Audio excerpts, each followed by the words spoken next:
Hello guys, today I have received this kitchen faucet. Let me show you what comes inside. This part right here is just a cover in case you want to use it. You have the option of using it or not. You do get included a user's manual, a counterweight, some conversion kits in case our hoses are bigger or smaller. Then you can actually get this conversion kit. We have this blue tool that I'm going to show you what this is for. And finally, our kitchen faucet right here is going to come disassembled. All you need to do is practically just press it like this, and it's going to be assembled. Now it's time to install it right here. Installation is going to be very simple. Very important for you to notice is washers right here. You're going to get 3 of them. This is a plastic one.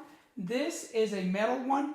And finally, this is our screw that we're going to go ahead and tighten up, okay? And at the end, we're going to use our Phillips screwdriver and tighten these 2 screws so that way our faucet, is perfectly installed.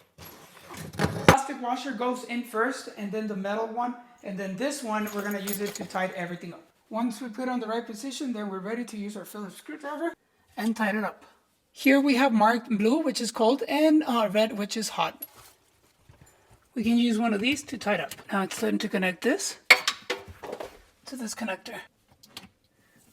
That's it. You just push it and it connects. Also, we need to install the counterweight so that way this is not loose. It even has an indicator where to put the weight.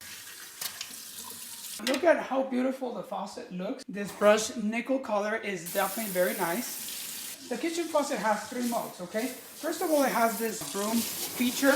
It also has, this mode to fill up, without splashing. And then it has the sprayer mode so that way you can clean, easily your sink.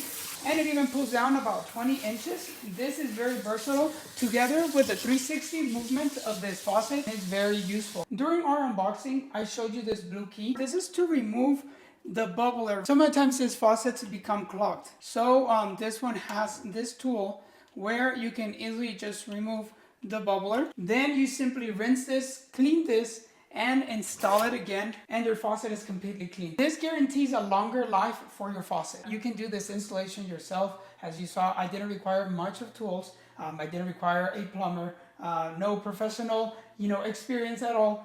This installation was very quick and very simple. Well, I hope that all the information that I shared with you, including installation, how the faucet looks, the operation of the faucet, was very helpful to you. I definitely want to thank you for watching and see you in the next video.